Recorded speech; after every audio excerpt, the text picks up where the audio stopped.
This is how my mum was left after the driver broke in. She's in shock at the moment.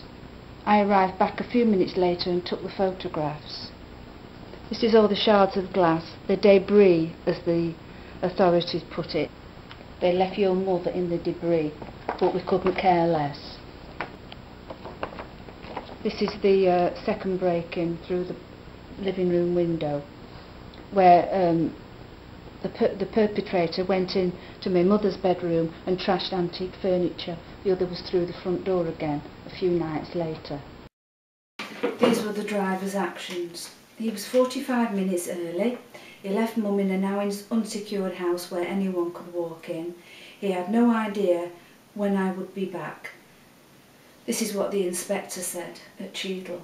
He shouted, "I'm going to smash her door down in front of her."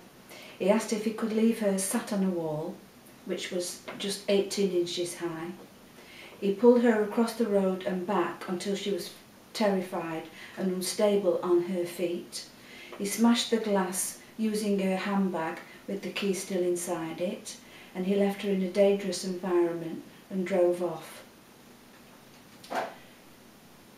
I went to the bus company on the day that they were open the following week, which was Monday or Tuesday, and they were defensive and abusive, and in fact the secretary started giggling and tried to push me out of the door, and the driver ran off giggling as well.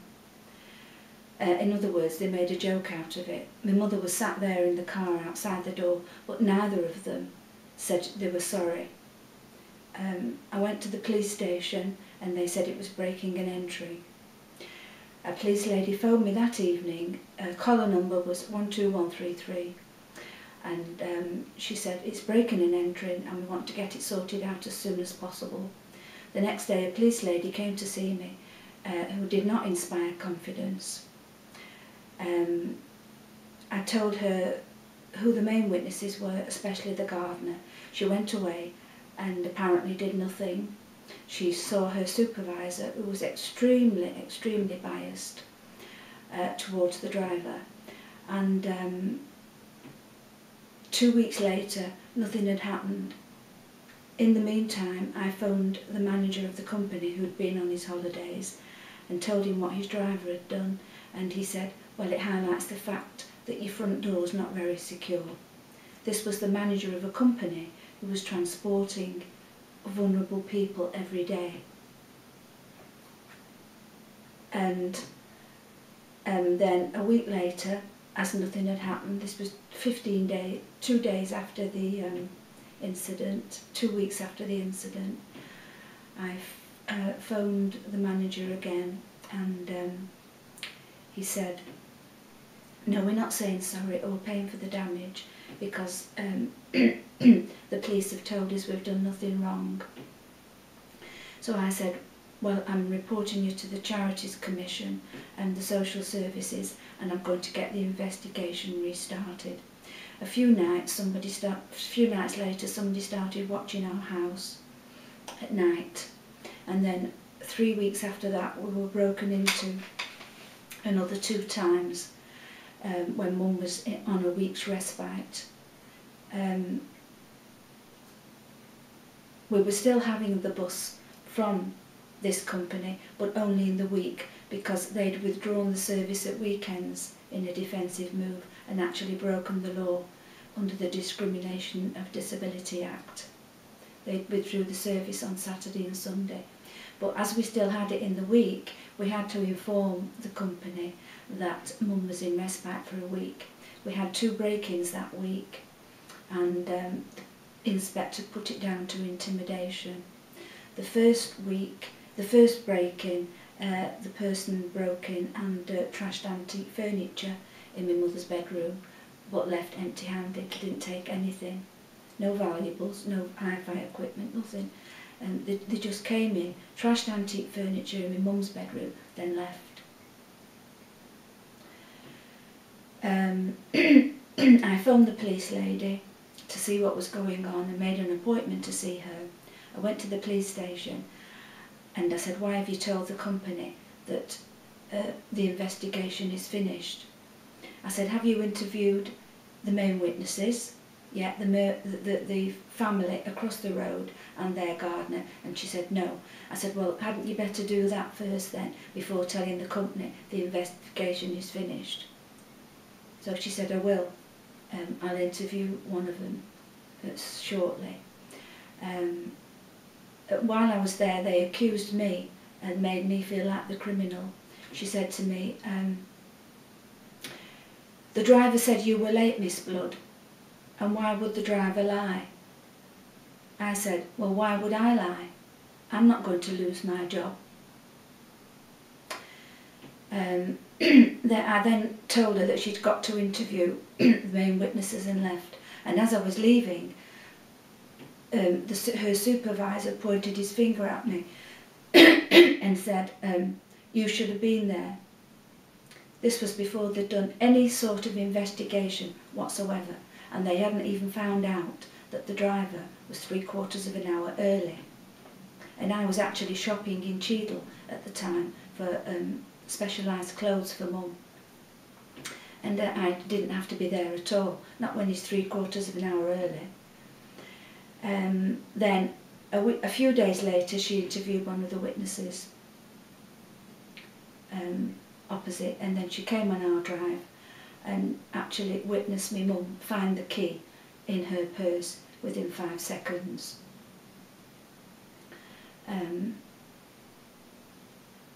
And then I said to her, have you interviewed Mrs. Murphy? And she says, no. I said, have you interviewed the son? She said, no. I said, have you interviewed the gardener, who was the main witness, who spoke to the driver twice? She said, no. I said, well, don't you think you better do that first? I said, I'm going to Inspector Turner with this. Inspector Turner was the head inspector at her police station, Cheadle, of the West area. And she said, who's Inspector Turner? So I just got in the car with Mum and just drove off in disgust without even speaking. This is the level of incompetence of the local police. And then after that, they didn't do anything. They just they had an appointment with Inspector Turner, and he agreed with everything that I've just said. He actually said, why didn't the driver speak to the gentleman in the garage, working in his garage next door, and ask him could he help him locate the key? This is one of the mysteries. He never spoke to the man in the garage next door. He bypassed him and asked the gardener could he leave it. My mum sat on a wall. And Inspector Turner said, and the driver had no idea when you'd be back. He said, you could have been in an accident, couldn't you, as far as he knew. And so Inspector Turner agreed with everything I said. He said, and I know you're upset because of the way my men have treated you. And meaning PC Threader as well, the female. And then, as we were leaving, he said, it seems to me that the main witnesses should be interviewed. And the gardener found and interviewed. And I said, well, will you interview the 2 regular drivers as well? And he said, yes. Now, my solicitor and I waited about 5 weeks, and thinking that an investigation was going on, and then we found out he'd done absolutely nothing. And so we had to start trying to get the investigation again then. And we wrote to Chief Constable I wrote to Chief Constable Farhay twice, asking for his help because he just signed a pledge to help people feel safe. So I wrote to him and said, my mum and I don't feel safe after 3 break-ins. That did no good. Then I wrote to him again in March, 2 months later, and he put it down to, he put it through to Neil Wayne, Divisional Commander of Stockport, who is the joint chair of the Safer Stockport Partnership with a man called Jed Lucas. And they both sign the safeguarding policy. Now, that we then, me, my solicitor, the MP, and 2 executive councillors all wrote to these two men. We sent packages to Dead Lucas and packages to Neil Wayne. We got no reply whatsoever. And then, as Chief Constable Fahey continued his campaign to help people feel safe, he set up a website, he went on the radio, he came in the papers, I've got the articles, he went over to Stockport telling the councillors to be more accountable to the people and listening to them. And in the meantime, his divisional commander, Neil Wayne, was having R3 break-ins down that we'd asked his help for as no crime. Neil Wayne wrote to my solicitor, his superintendent, saying this is no crime. The council took themselves to the Ombudsman, saying they wanted to get it sorted out, proving that their complaint system is a total failure. Because if it wasn't a failure, they wouldn't have to write to the Ombudsman saying we want you to sort it out, would they? If they had a proper complaint system. And then we had to write to the Ombudsman. We were told by the Coventry office, if you think it's a cover-up, you should say so. So my solicitor, we wrote two letters saying we think it's a cover-up to the Ombudsman at York, but we think it's a cover-up by Stockport Council, and Carers UK think the same, because they said they brushed it under the carpet. And other people said they were trying to keep it out of the public arena and keep my photos out of the paper. And then we wrote a letter saying to the Ombudsman saying we have employed a private investigator.